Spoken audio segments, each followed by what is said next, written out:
Hey everyone, it's Bob Pulver. Welcome back to the show. On today's episode of Elevate Your AIQ, I'm joined by an insightful and dynamic father-daughter duo, Jeff Pennington, former Chief Research Informatics Officer at the Children's Hospital of Philadelphia, and his daughter, Mary Jane Pennington, a recent Colby College graduate, now working in healthcare data and analytics at a rural hospital in upstate New York.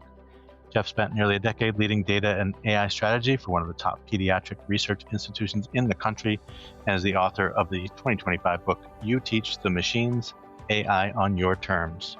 The book shares its name with the podcast he co-hosts with MJ, a show exploring the real-time impact of AI on emerging professionals, especially Gen Z, and how it's shaping their learning, career paths, and worldview. I was introduced to Jeff through a close mutual friend, shout out to Adam in Salt Lake City. And after one conversation, I knew I wanted to have Jeff and MJ on the show. We cover everything from AI literacy, job displacement, and the role of trust and transparency in technology to the value of human connection. I think you'll find the conversation full of fresh insight, generational perspective, and honest reflections about what it means to be human in an increasingly automated world. Thanks for tuning in, and now let's go talk to Jeff and MJ. Hey everyone, it's Bob Pulver. Welcome back to another episode of Elevate Your AIQ. Today I have two wonderful guests, Mary Jane Pennington and Jeff Pennington. How are you guys? Doing well. How are you? We're doing very well. Thank you. I'm doing well. Thank you for taking some time to chat with me and share your insights with my listeners. Really appreciate it. Yeah, of course. We're excited. Could you each just give me a little bit about your background and what you're up to these days, including the father-daughter tag team duo podcasters. So Mary Jane, why don't you start? Yeah, sure. My name's Mary Jane. I graduated in May from Colby College with a degree in computational biology and statistics. I'm currently working in the IT department of a rural critical access hospital in upstate New York, working on data analytics and reporting. And my dad and I started a podcast in the spring That sounds right. talking about sort of real-time documentation of AI and the way that it's impacting people, specifically people my age is what we started with. Undergraduate students and newly graduated students, and how it's impacting sort of our career trajectory, the way that we learned in school, and just kind of to be a time capsule so that we can look back and sort of see what our reactions were to this as it was happening in real time. Yeah. So I'll add to that the podcast started because I am fascinated with Mary Jane's generation and their experience of the emergence of really big large language models and the chat bots that they're based on.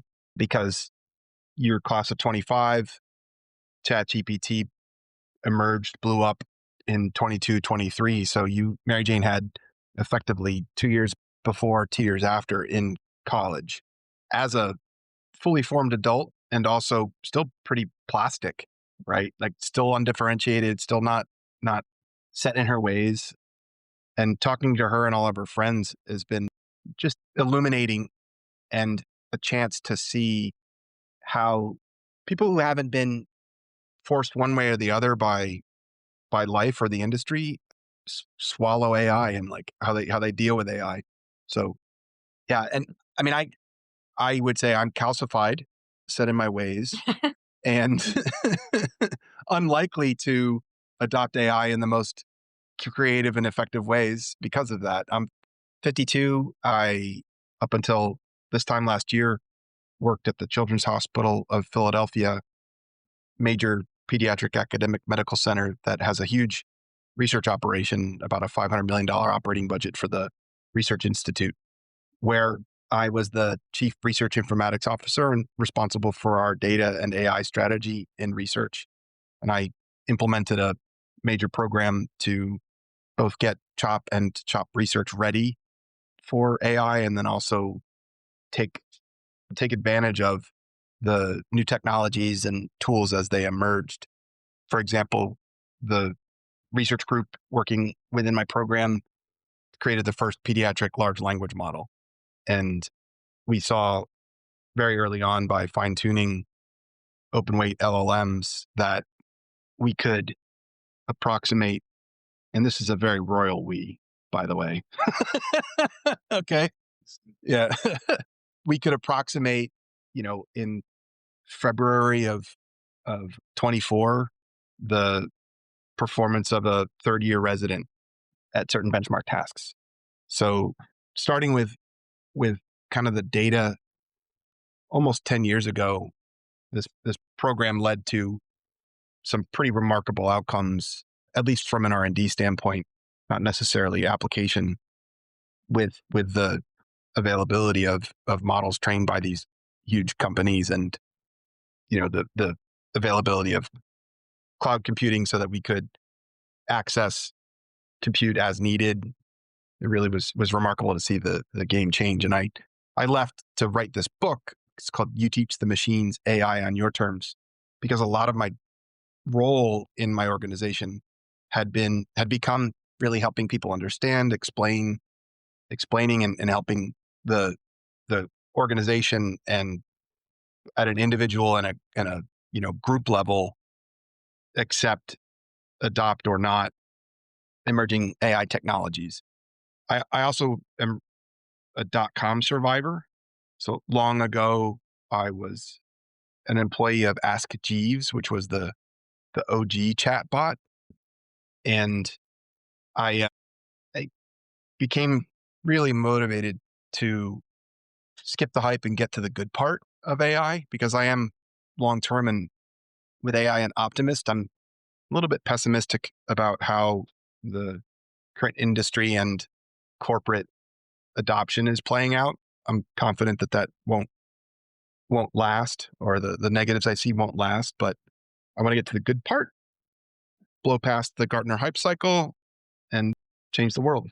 Yeah, I mean, that's kind of what I'm trying to do with my show in a way. I mean, I think there's a lot of, we have to agree that, I hope we agree that most of the population does not have the sort of readiness and sort of literacy that you two have, certainly. I mean, even in your sort of specialized domains, I imagine there were a lot of people that were just, they just weren't sure if this was the right approach. They weren't sure if the results were trustworthy, weren't sure where to take this, weren't sure where human judgment and human knowledge, where those limitations, exist. Or I don't know. I just feel like the average person has other types of, I don't know, I guess more germane, more pedestrian sort of fears, right? Just general, AI's, we see it all over the headlines, right? AI is taking this amount of jobs from this company or whatever. And, if you look past the headlines, that's not necessarily exactly true. It might be in certain cases, but I think some of the things you guys have experienced in each of your own sort of domains is like, the understanding the trustworthiness of the data itself, which is sort of, the fuel that you're feeding these algorithms and these models. And so I just can't imagine any of that was easy, even for people who are just super bright. I imagine people working in these areas, there's a lot of really bright talent, but not necessarily open-minded in the way that we think about technology these days, sort of coming in and augmenting the the work that we stakes do. are pretty high in healthcare. When the .com boom happened, the stakes were pretty low. The websites were an option for accessing information. There were other options. E-commerce was new, but it didn't, close brick and mortar stores immediately. And it was, as I experienced it, a pretty bottom up technological change. My wife, Mary Jane's mom, built a website. She'd never done that before. She, sort of figured out HTML editing. And when Mary Jane was born, created a website to share pictures of her with family far away. She's not fine tuning an LLM. Yeah. I think the accessibility is part of the reason why the hype and the fear is so intense. Like when we talk about people having sort of pedestrian or basic knowledge of AI, maybe not fully even understanding what it is or what it means, But there is sort of this general understanding that it's going to affect all of us, whether we choose to engage with it or not, even if that means that maybe a job that you were hoping to apply for gets displaced by it. And that job has nothing to do with AI or building AI or knowing anything about computer programming. But it's sort of this like universal fear now where we all have to consider. It's been part of like the new job conversation. Like when adults ask me, what do you want to do with your life? I've had many people follow that up with, and how are you AI proof? Right? Like, what do you want to do with your life and why can you do it better than an AI? Yeah. Why is what you're going to do AI proof? And it's like it's happened in almost every conversation like that I've had where it's just a consideration now. Yeah. And nobody was asking you, nobody was asking me in 1996, 7. Are you website proof? Yeah. Well, but right. But Jeff, they were asking, like, do you know how to use, Windows? Do you know how to use Microsoft Office? Do you know how to use, like, they relate it most often, I think, AI as a tool, right? As a tool, as a piece of software. Obviously, we know that it's much more than that. But I feel like just in terms of sort of thinking about the job market and early career roles, traditional early career roles being in jeopardy, depending on what domain and maybe what organization. But I do feel like AI fluency, at least some basic AI literacy, is getting added to job descriptions for almost every job these days. And so that's what I think of. I think of, like we used to list our sort of technical skills or software skills in our resume, which I don't think people do that anymore. But certainly people are looking for that because they want to know what's your time to productivity going to look like, as well as have you upskilled yourself in some ways with technology that's going to be by your side in a lot of the roles that you going to be looking for. I think it's ironic that the sort of first corporate push is to eliminate low level, entry level, because you're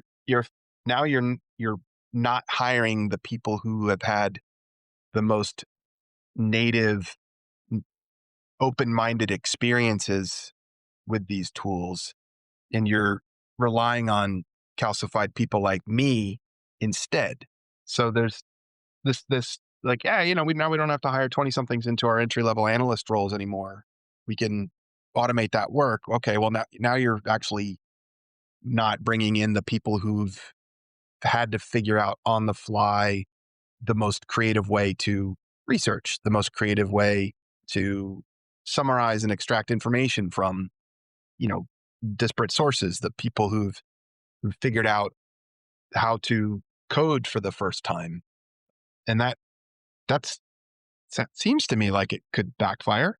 I don't know. It absolutely could. But I also think you need to, I like your description, this calcification. You need to understand of your current workforce, whether that's, full-time, contractors, whatever, as you sort of evaluate the skills that people have and the skills that you need, and some level of measuring their sort of adaptability, then you can sort of figure out how much do I need to supplement with talent attraction and employer branding efforts and things like that to bring in that fresh talent that is much more sort of malleable and adaptable, because they've had to do that, not just from AI. COVID, AI, there's all kinds of things that MJU and my daughter as well have had to sort of navigate. And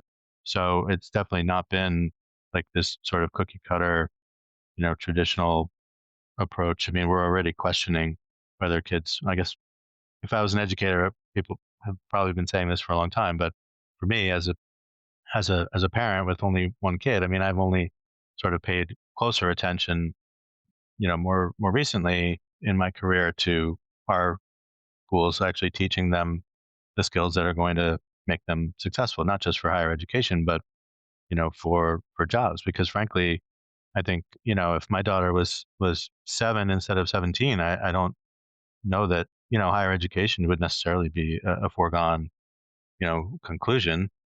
But that's why I want everyone to be sort of ready to understand and pay attention to what's going on around them, upskill themselves to some degree. I mean, I know people are busy and they have jobs to do with other, demands, but you need to future proof your own, development and take agency of your whatever your career path winds up being. But it probably won't be a No, straight line. I'm glad you brought up the, COVID. So when I was in high school, my biggest worry was sort of an abstract Cold War nuclear situation, and whether or not Def Leppard were going to stay together. And and Mary Jane's generation, which I'm a big fan of, had to be resilient to a pandemic that scared the heck out of everybody and shut down society and completely disrupted their education and forced them to adapt on the fly. And so, and then in college, AI emerged at the same time that the pandemic was going on.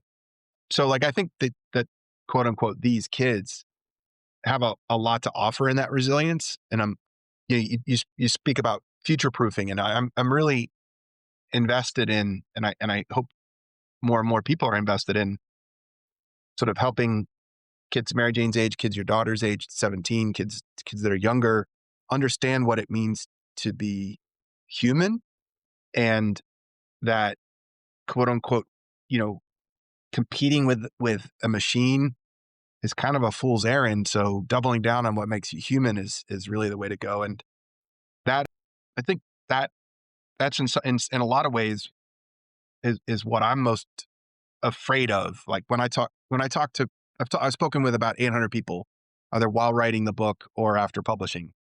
And, in my experience with that sample of folks who've shown up to talks that roughly titled, Demystify AI, there's about 7 to 8 out of 10 are concerned to terrified. 1 to 2 out of 10 are, excited and optimistic. And the fears that people have are very rational.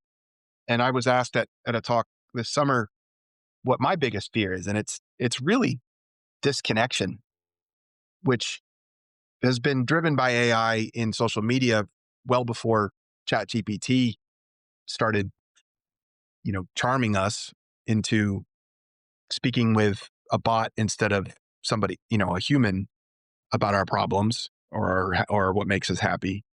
And there's a book by an author, a guy named Kevin Roose, called Future Proof.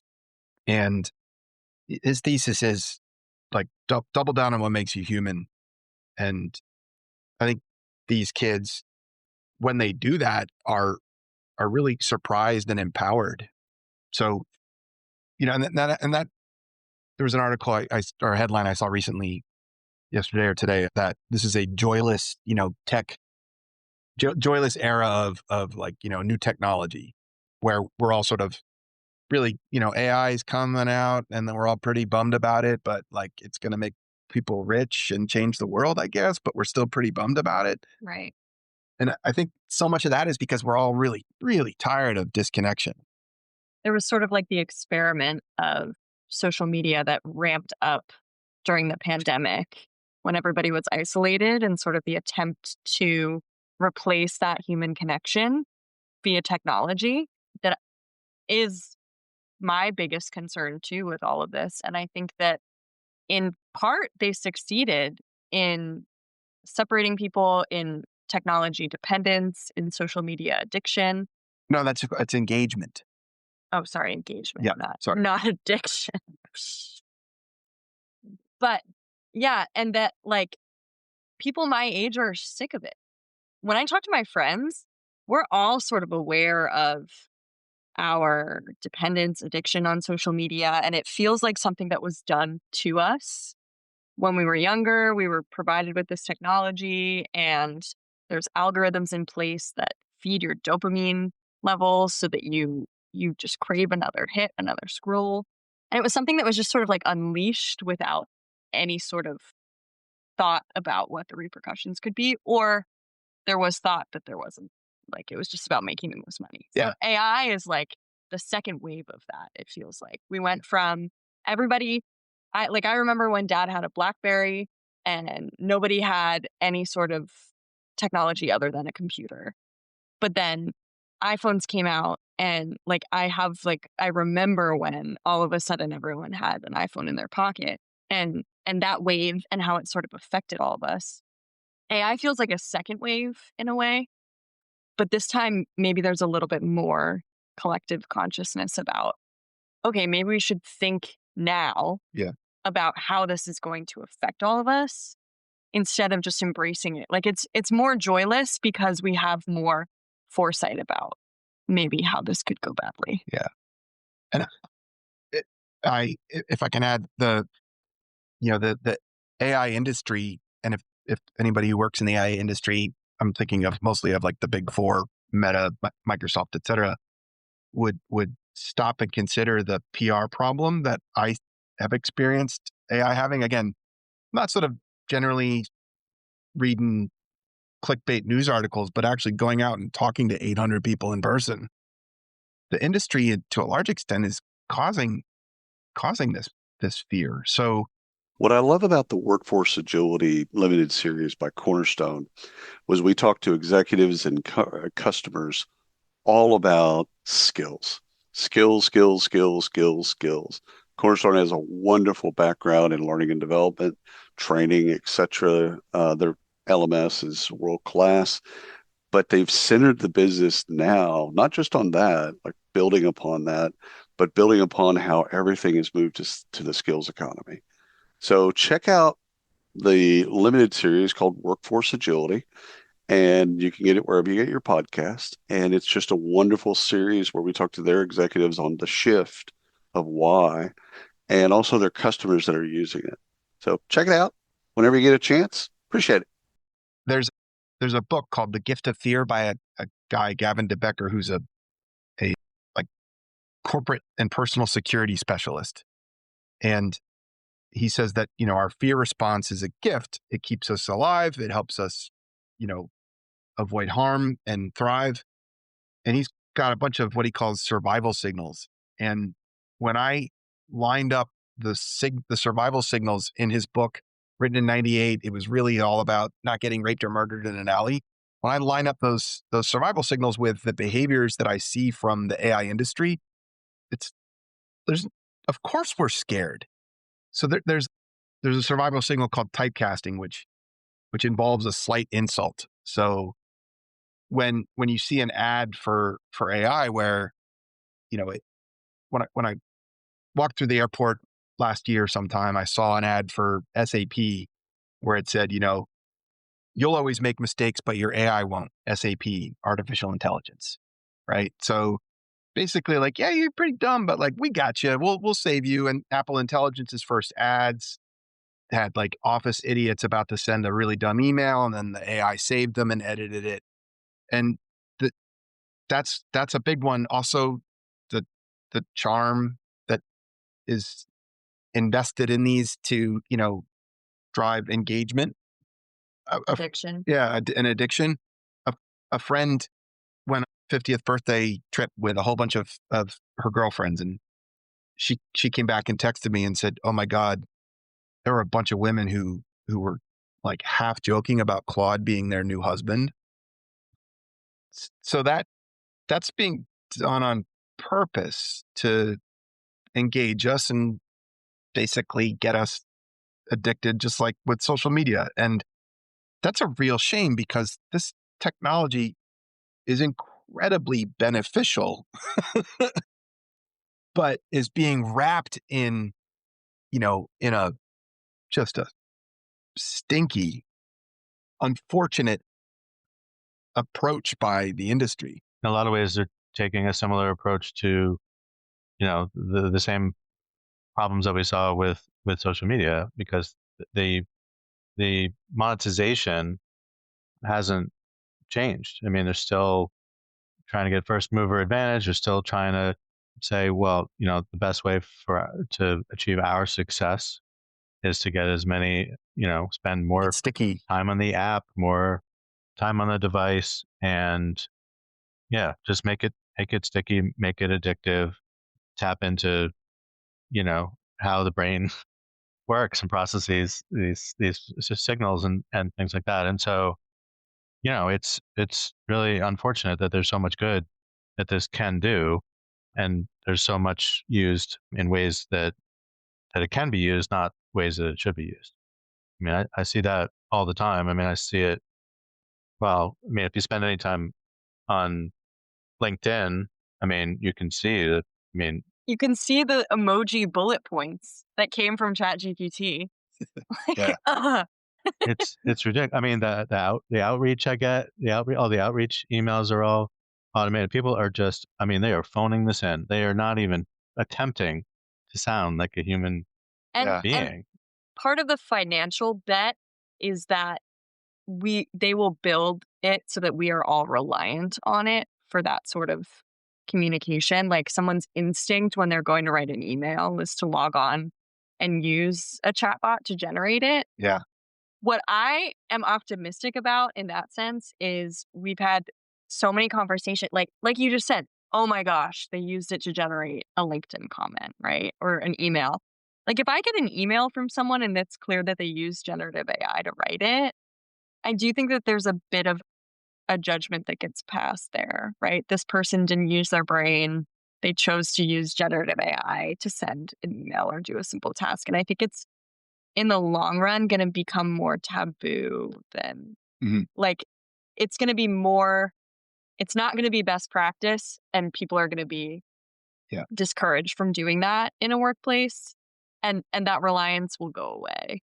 And when I said I wrote the book to like help people understand what's going on so we can get to the good part, it's to like get through this bullshit as fast as possible, because I'm 100% certain that the current quote unquote winners in AI are not going to be the winners in 5 to 10 years. And I think that the application and use of the technologies by the startups being founded right now, by the graduate students who are doing work right now, by people Mary Jane's age, are going to take a value-based approach instead of a steamroll adoption, get all the eyeballs possible approach.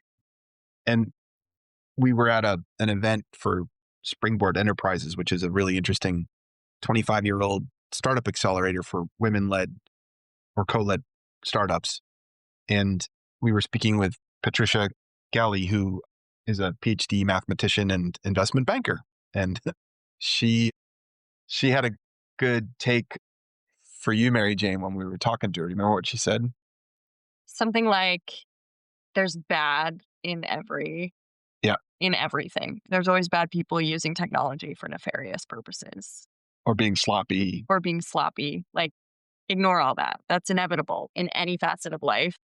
Be the person that's using it for good. Be the person that's using it to improve on processes and innovate and, take advantage of the trillions invested by these companies, right, and, work their innovations for all it's worth. And she wasn't really talking about being an app layer where, you're just passing prompts through to a Gemini or GPT or whatever. She was talking about, take advantage of the fact that the massive data center build out and huge purchases of GPUs and Google designing their own TPU. These are microprocessors that are really good at doing AI stuff. Take advantage of the fact that there's economies of scale being driven by this capital investment to do really useful and innovative stuff. And that's where my optimism comes from.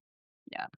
And we talked about AI having a PR problem. The companies that are going to get hit by all that negative PR are the big large language models that are out there right now that we think of when we think of AI. Yeah. Like when I think AI right now, I think ChatGPT and all of the negative effects associated with interacting with a general large language model and a chatbot.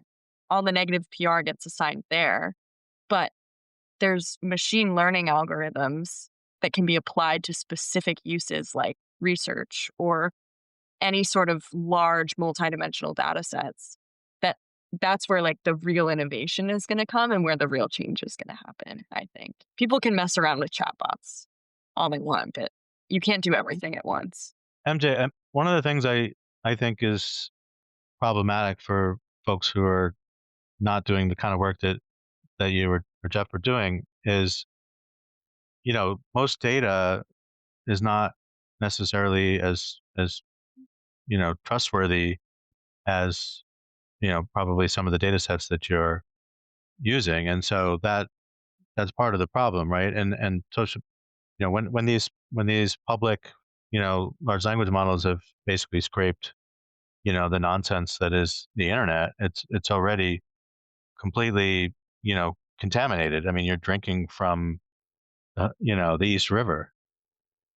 So I don't know how, I mean, you can't put the toothpaste back in the tube. So I don't, it's up to some more forward thinking and responsible, companies to actually, I don't know, I guess sort of apply some kind of better sort of filtering mechanism so that when people want to build their own models, small language models and whatever, that they've got some confidence in the, the veracity of that data, such that, it's actually going to give you more trusted output. I'm not saying the goal should be to remove, humans from decision making, but you still want to know that your, AI assistant, agent, et cetera, is giving you information that can be trusted, especially if you start getting into these sort of multi-agent and agentic, workflows where, you've got to figure out, if there is a problem, you've got to be able to have the traceability to say where did this adverse impact or where did this bias come from? Where did this, potentially go off track such that I can't, so that I can't rely on it. One of the points I make in the book and in my talk is don't give away your data. Your data is an asset. And the 17 years I spent at the Children's Hospital of Philadelphia, we're building a data asset management program for this moment, right? So you make a good point when I have to forcibly correct Gemini because it took the first answer that it found on the internet and merge that with whatever was represented in the underlying LLMs, and it was wrong. And I said, well, what about X, Y, and Z? Oh, actually, yeah, you're right. That, it's me fine tuning. That's me teaching the machine, teaching Gemini. But also, every time somebody has that interaction, it's worth remembering that it's because of that underlying data. It's because of that East River polluted data set. I like that analogy. Yeah, it's good. And then, the flip side to that is when you have data that you trust, where veracity is a great word, where you know where it came from, how it got there, and you have some confidence in that the data represents ground truth. You've got a really valuable starting point. So there's a company called Pour Steady. They make robotic pour over coffee machines, and they're huge in the Middle East and Asia, but based in Brooklyn. Okay. Design, build in Brooklyn, in Gowanus. Speaking of polluted waterways, the Gowanus Canal, I think, is the most polluted waterway world, country.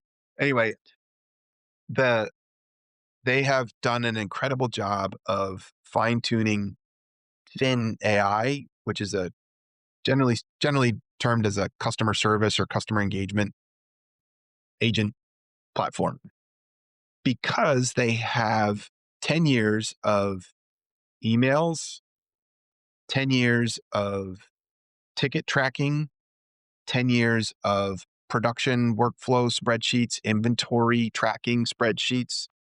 And with that, and a very, very sort of test driven approach, we're not going to just train an agent and hope for the best. We're going to train an agent and then we're going to beat on it and make sure that it behaves as we would expect. there's a really talented sort of jack of all trades, master of all of them at Poor Steady, guy named Derek Lewis, who downloaded his brain, as the CEO, Stefan van Meulen, describes it, because he wanted to go out on paternity leave and not have Slack going off, right? He showed me that in a walkthrough of what he did, that it was because they had, for a startup, fastidious record keeping, that he was able to actually, fine tune Finn to be a reliable agent to interact with customers. And he did a lot of work with his customers to figure out how it would work well for them. At what point would they want to work with the agent versus get put through to Derek or somebody else? And giving the customers an agency in that is helping to avoid the frustration that we've all felt when we can't get out of, when we can't press 0 to talk to a representative, when we're just stuck in the automated system. But again, back to this data quality starting point that they had. That's why it worked. Yeah. They had such documented processes that they have the AI trained on, like, the context of every interaction they've had with customers in the past. Yeah. And it's able to be more effective that way. Yeah, I mean, I think certainly when companies start adopting AI, they need to consider what data it was trained on, and then if they want to make it more specific to their domain, you've got to have it ingest proprietary information, customer history data, policies, all kinds of things, and then the sort of the aggregated sort of knowledge of the employees and things like that. But you still have to go through the same similar exercise. You can't assume that your own data, just because it's yours, doesn't mean it's clean. It doesn't mean the ultimate sort of provenance of the data. And so I think that data and analytics maturity for most organizations is not necessarily there. But they're so quick. They're so quick to jump into AI. Well, I just talked to the CFO of a startup the other day. It's like, people are so, the team's anxious to, our competitors are using AI. We got to get some AI. It's like, okay, well, let's talk about that. Let's sort of break that down. What do you even mean when you say AI? We joke a lot that it's like CEOs saying to AI it, like, just throw AI on it, which I think is the difference between AI and sort of like the .com boom. Correct me if I'm wrong. No, everybody wanted to .com. Everybody wanted to .com it. But like, maybe there was a little bit more identification of a problem or a specific way. It's like a condiment. Not so much. Okay. Maybe we won't use websites as a comparison, but maybe in general, like, if you're looking for a problem first before you find a tool to solve it, like, we'll identify that there's no money in that. Want to have a answering machine. We'll go out and find a tool that can act as an answering machine. Listen, but that's not going to justify the marketing budget. Okay. But with AI, it's the opposite. It's like, you don't even have a problem identified that you, and a creative, innovative way that you can use AI to solve it. We have all these expensive people. It's a problem. Oh, that's the problem? It's just that people are expensive. Sorry, cynicism. But you know what I mean? Like, we're not identifying a problem and then thinking that AI would be a good solution to it. It's like, here's AI that you have to use. On our podcast, we have dogs. It's more like, here's AI that you need to use because everybody's using it. Go find problems. Yeah, it's that shiny new hammer, right? And everything. Go find some nails. There's a paper that came out from MIT where they studied adoption in a whole bunch of different circumstances. And Derek Lewis from Poor Steady is a big fan of this paper because it says it's all about being bottom up. Like, you want to solve a problem, give it to the guy working on the loading dock. And that's again where AI task forces and committees are going to miss the boat. But, hiring a 23-year-old and having them, putting them in a really boring job where they're just copy and pasting in spreadsheets or something like that, and giving them the tools to make that job go away means you're going to, from the bottom up, innovate. And, just in my own use of AI, because I always try and get to the specific from the general, right? So in my own use of LLMs, right?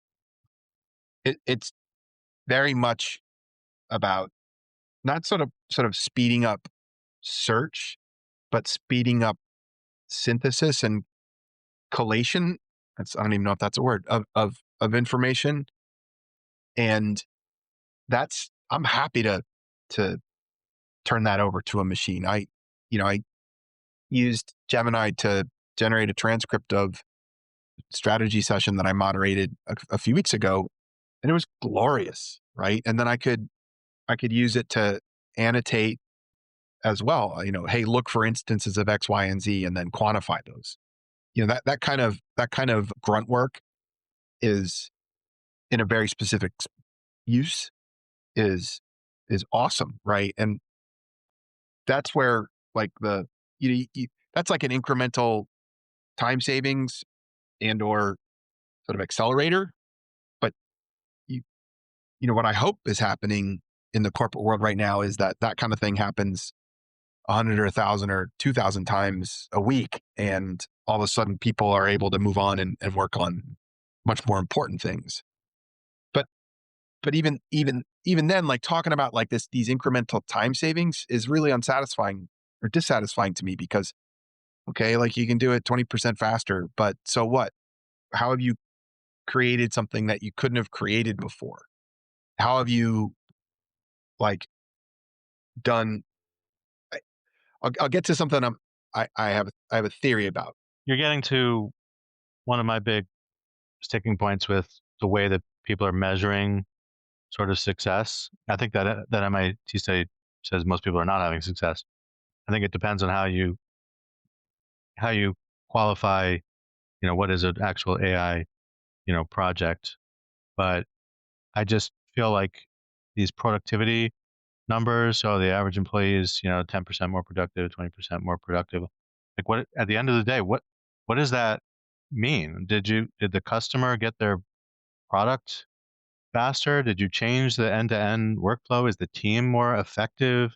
Like what does that enable you to do? So if you cut out some of that grunt work and some of that administrivia, we used to call it at IBM. If you cut out some of that, what do you do? If I can cut 10, 20% of my job by automating tasks, because that's really what a lot of that is. It's automation. It's not really AI.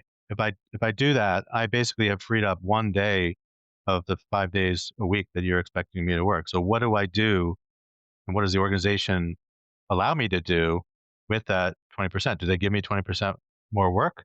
Does it mean I get to spend 20% more time interacting with customers, with selling, with building relationships, doing some of those more human-centric and higher value things? Or are you going to cut my salary by 20%? I mean, there's a lot of questions that remain unanswered that may be dictated by, the culture of the organization, and, maybe how the C-suite, specifically the COO and the CFO, want to, reinvest. Do we reinvest in more technology? Do we reinvest in more upskilling and reskilling so that workers aren't displaced just because we automated, this double-digit percentage of their tasks? Does that mean we can cut all these people, or what else could those people be doing that drives growth? To MJ's point earlier around innovation, like what you have to, I talk about this all the time, like from a you need to do this responsibly. And so part of the responsibility is understanding how to mitigate risk and adverse impact and make fair decisions and things like that. But you also need to go on offense and figure out where can I be doing things better. And to your point, Jeff, around like the frontline employees, they're the ones that identify the problems. So if they are AI literate enough to recognize, hey, I bet I could use some technology to help me with this particular workflow or process or whatever, then you start to bubble up some ideas that can actually make a meaningful impact to more beyond that individual. But we just need to look beyond these like vanity metrics of individual productivity, because we work in teams. Yeah. And the individual productivity working in teams. Hi, I'm George LaRocque, and I'm looking forward to exploring the critical trends shaping the future of work and technology with you over on the Work Tech podcast. Now, this podcast is a little different. I bring together industry leaders, innovators, and investors, and we go deep into market intelligence that matters to HR pros and tech providers alike. So give the Work Tech podcast a listen here on the Work Defined Podcast Network, and please subscribe if you like it. See you there. In a corporate environment, I think 8 out of 10 times, maybe 9 out of 10 times, the answer is going to be, oh, now we can like get rid of 20% of our people. So, there's a real conundrum here, because if you empower people to automate from the bottom up, but then the prize is that one in 5 get laid off, then like, are people going to really be excited about automating? I don't think so. Yeah. And that's where, like, the current AI industry is really driving that narrative. Individual productivity, people can work faster, people can get more done, but they're not really talking about creativity or opening up access to skills and democratizing knowledge at all. It's like, do this thing 10, 20% better, and everything will be fine. But actually, what's really going to happen is you're going to get laid off, or the person that you used to go to lunch with isn't going to be there anymore. I think about the small scale manufacturing sector, right? So with 3D printing, additive manufacturing, or with computer controlled machining or computer controlled weaving equipment, process control of these automated, very flexible manufacturing platforms could be greatly expanded and accelerated, because you don't necessarily have to be a very specialized trained machinist to program a CNC machine if your work is augmented by a fine-tuned AI that can assist you in, if not design, then at least implementation of the control routines that are going to go tell the machine to, make a high value part. And that's where I'm really, hopeful and optimistic that we can get to. It's like, all right, there aren't enough skilled machinists. There aren't enough skilled 3D printer programmers. So let's augment the ability of people who have product design or customer centric expertise to operate these machines.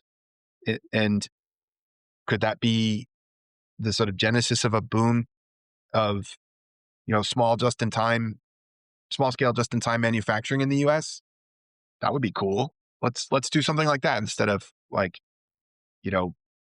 automating somebody's accounting spreadsheet routines. Yeah. And working in healthcare, it's I'm no longer working at CHOP, so I can say this, but like the earliest sort of most significant effort to adopt AI is all about the billing cycle and, automating the work of expert human coders, because they're expensive. And it's not actually implementing what everybody thinks is the most exciting thing and thinks is maybe happening, like, figuring out how to detect rib fractures that are associated with physical violence against children, because there aren't enough expert pediatric radiologists who can do that reliably. So let's teach a machine to do it, and with the same or better fidelity. And then let's actually take that and go from CHOP to this rural hospital that Mary Jane works in. That's not where the effort's being invested right now. And I'll say it's kind of lazy in a lot of ways. It's like, oh, okay, we've got this incredible new technology. Let's use it to like lay off half the billing department. Great. But I also think there's an opportunity to understand, like if you take the time to understand what people want to do, what people are capable of doing. I think a lot of times people are unaware of their own potential. And so they're just like, they just feel sort of, victimized, and they lean into it because they just feel, with everything else going on in the world, they just feel just like they're not in control of anything. And so that's unfortunate. I mean, MJ, like, I don't know, you were exposed to this, while you were in school. I'm just curious about, like, your classmates or just friends at other schools that weren't in like a discipline that and a major that where you got to play with some of this stuff. I mean, are they struggling? I mean, are they not finding work? Or are they just, yeah, I'm just curious. Yeah. I mean, I don't know anyone who was personally or who was affected by it in they couldn't find a job because all the jobs were automated. I don't think we've quite got to that point. None of your computer science major friends? But when it comes to software engineering, that's a big, well, I think what I think a lot about this is what you said, like the helplessness. People think that there's nothing that they can do with it. It's just being done to them. There's nothing they can do about it. And I think that that's what these AI companies are hoping for. It's kind of going to be a self-fulfilling prophecy where my generation was told, study computer science and you will get a good, stable job. Starting in first grade, there was Hour of Code, there was Women Who Code, there were all these programs that were lobbied for by big tech companies who wanted to have skilled workforce when people my age graduated. And education was sort of twisted around computer science so that there would be lots of people who had the ability to be software engineers. And now computer science graduates in 2025 have a higher unemployment rate than philosophy majors or history majors, right? Like, it's more likely that you're not going to be able to find a software engineering job because so much entry-level programming can be done by AI. Theoretically. Right. This That's is a big experiment. a gamble, a big experiment. Right.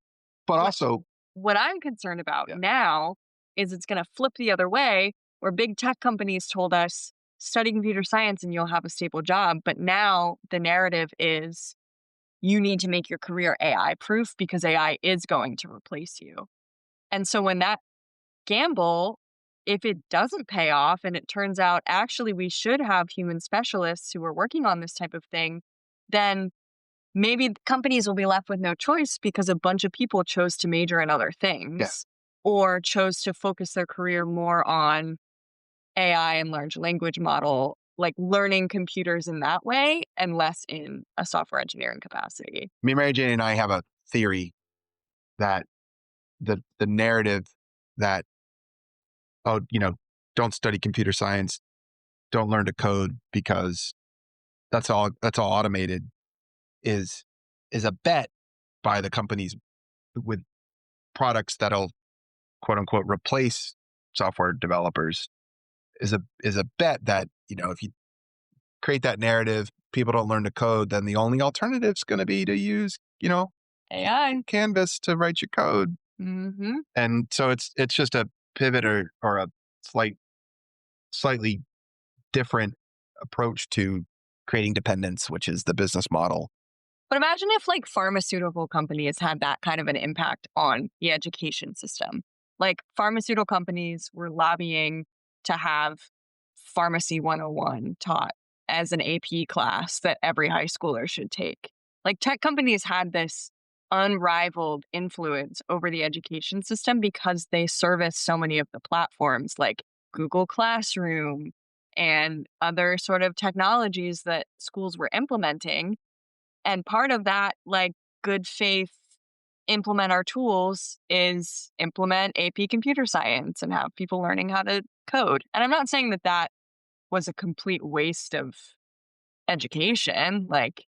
There's a generation of people that know how to work with computers in that way. But it's just something to think about where these companies and this specific interest group has so much influence on what we choose to study and how we're learning. And now those same companies are doing their best to make money off of automating the work of computer scientists, software engineers, those sorts of things. Right. And so maybe we should, instead of just reflexively assuming that AI is going to replace us all and we need to completely pivot in the way that we learn, maybe we should think about that a little bit and understand that we collectively control the narrative, right? If there are always people and experts who continue to learn the types of things that AI can do, I don't know. Eventually, is the gamble going to pay off that AI was really better? Yeah.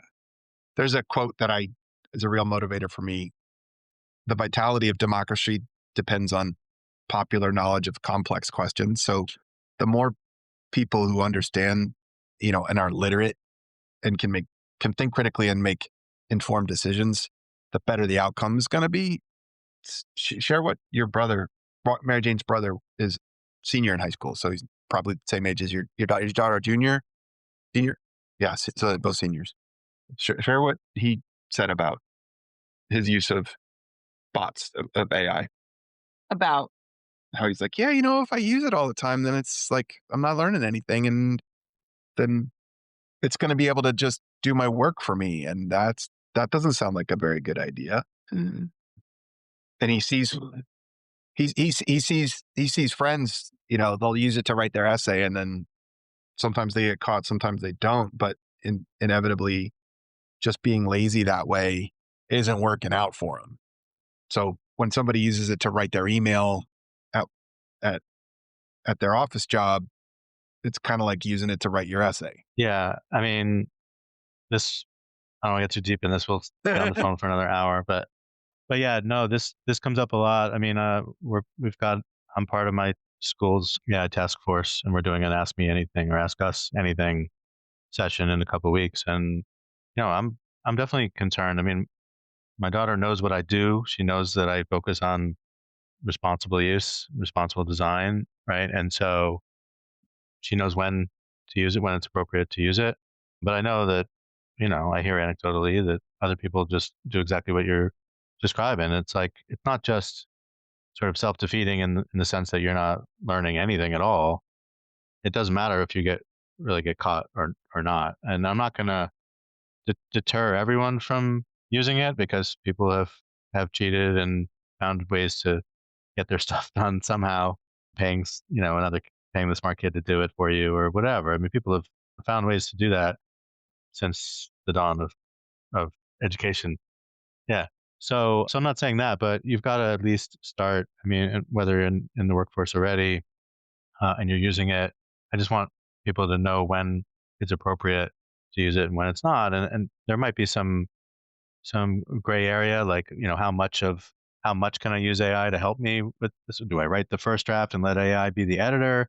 Do I let AI do the first draft and then I basically, tweak it? And then it's just this like sort of, Frankenstein kind of thing. I mean, AI is not going away. So if you assume that it's always around, just like your computer is always around, your smartphone's always around, then what are we measuring to show, that you actually have gained a skill or learned, something and completed an assignment using your own, human brain?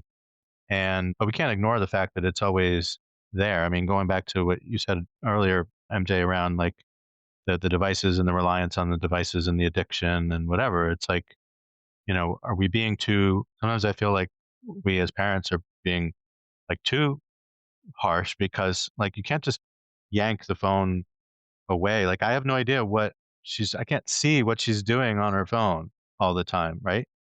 Maybe she's on Duolingo learning Spanish. She's not necessarily doing something completely, stupid and worthless, right? I mean, she's got a supercomputer in her hand. I mean, there's lots of things she could be doing. So I think, I don't know, I feel like trust is really important, not just in a technology, but in each other. And so kids, I mean, once you get to a certain level of maturity, I feel like, it might be better to just sort of tell them the right way to do something or what your expectations are, and then sort of trust them to do that until you have a reason not to trust them. But the stuff's not going away. So we have to learn to sort of live with it and just do that in a constructive and responsible and ethical way. So I have some interaction and collaboration with folks in our school district, and what's happening is a very like unfair natural history experiment where the education profession is being forced to rapidly evolve how learning and knowledge are assessed, because the essay ain't it anymore, or it's gonna, or how you grade an essay needs to change. And there are a lot of reasons that I now boycott OpenAI and ChatGPT, but one of them is that this market share grab that happened in 2022, 2023 forced the education profession to, on the heels of COVID,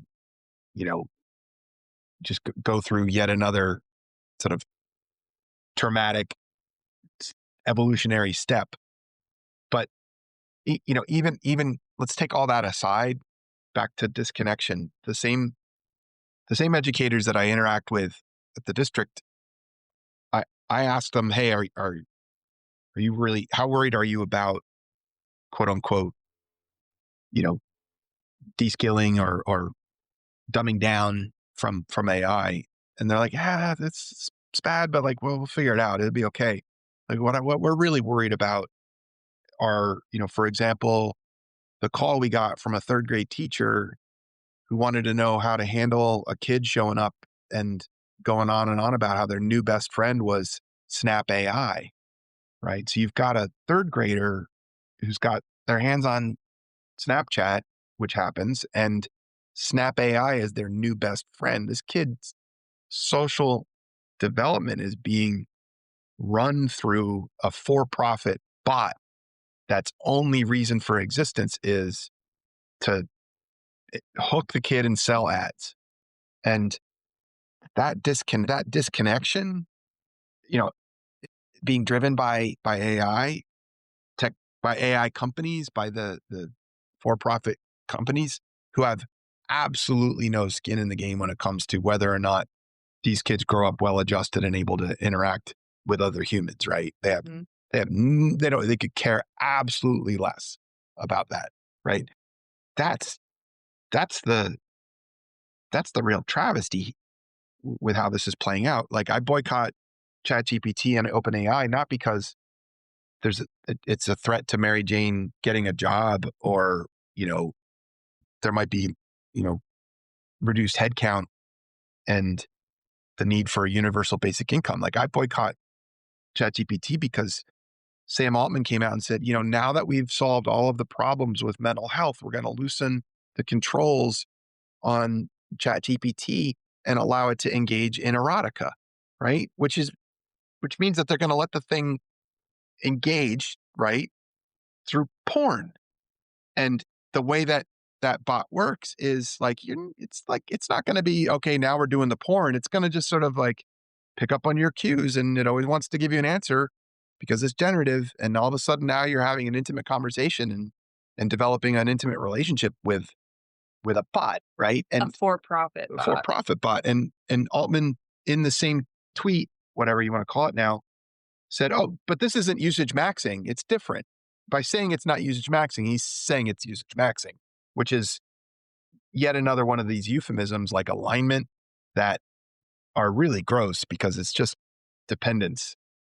That's we really get distracted because it's our bread and butter with whether or not we're going to get laid off because of AI productivity increases, or whether our kids are going to be de-skilled and aren't going to learn. But what's happening that we're not talking as much about is that we're being yet again convinced to spend time in front of a screen interacting with a digital system instead of each other, right? The ads during football games right now, you see people like having a really great interaction with the computer screen because they're talking to ChatGPT or they're talking to Gemini or about this or about that, and they're getting all the questions answered instead of having this conversation like we're having now. Yeah. And I mean, people aren't dumb; they get that, but we're not being given the option to say no to any of this. And that's another one of the survival signals from Gavin DeBecker. It's like discounting the word no. You don't have an option. You have to use Copilot. When you Google search, you automatically get the AI overview. I tried to shut it off. You can't. Yeah. I mean, I was doing like port filtering in my local firewall. Microsoft's no better. I mean, I literally just installed Microsoft Office for the first time in 5 years, and it just won't. Every time I launch it, I get the message. Oh, don't forget, you got Copilot. Don't forget. I'm like, how could I forget? Can't forget. You're in my It's always face. your It's another Every 10 survival signal, seconds. discounting the word no. And like, you wonder why there's a backlash. I read a lot of privacy and data use policies. I'm weird like that. I'm the only person that reads them. Yes, I do. And Microsoft is better than most because was that a personal subscription to Office 365? Yeah. So it very clearly states that all of your they have a free, non-exclusive, worldwide, perpetual license to all of your content, including to train AI. So, I wrote my book in Microsoft Word. That means it's getting piped into all of the training algorithms that Microsoft has running. Boy, man, we got to talk about the good stuff. No, they all do that. They all do that. Yeah. But Microsoft's transparent about it? Microsoft's transparent about it, at least. At least it's in the privacy policy. In Google's privacy policies, does not clearly and explicitly state. It says to improve our products. Whenever you see, at this point, whenever you're using a digital system and it says we will use your content to improve our products, we will use your personal identifiable information to improve our products, they're talking about training AI. Yeah. I do look with the AI assistants. I do read through those. I mean, I do check this. You're not the only person. So yeah, well, like I was putting like a sort of business proposal thing with Claude yesterday, and I was like, I don't know what's going to happen with this, but let me make sure it's not going anywhere. So just depends. I mean, most of my stuff is not a big deal. I don't know. There's nothing really learned from it, but still important for people to pay attention. I don't expect everyone to know everything, but do some of the basics and switch those toggles off. And yeah, so it seems like that would be particularly important if you were actually using it as a companion, right? So, all right, guys, we talked longer than I expected, and Always we still happens, probably could have gone for a while longer, but I'm gonna let you guys go. But thank you so much for spending so much time with me. I definitely want to include links to your podcast and to the book in the show notes. So I will definitely do that. And nice to meet you too. Yeah, it was so nice to meet you, MJ and Jeff. Great to put a voice to a face. And yeah, shout out to our mutual friend in Salt Lake. I do appreciate you sharing the good word about the book. The audiobook just dropped last week. And so for people like me who can't really read anymore and have to listen, there's an option. Yeah, no AI was used to write the book about AI. No AI was used to record or edit or produce the book. So, boom. All right, Bob. Thank you so much. Excellent. All right, guys. Thanks, everybody. Bye-bye. Thank you, guys. And thanks, everyone, for listening. We'll see you next time.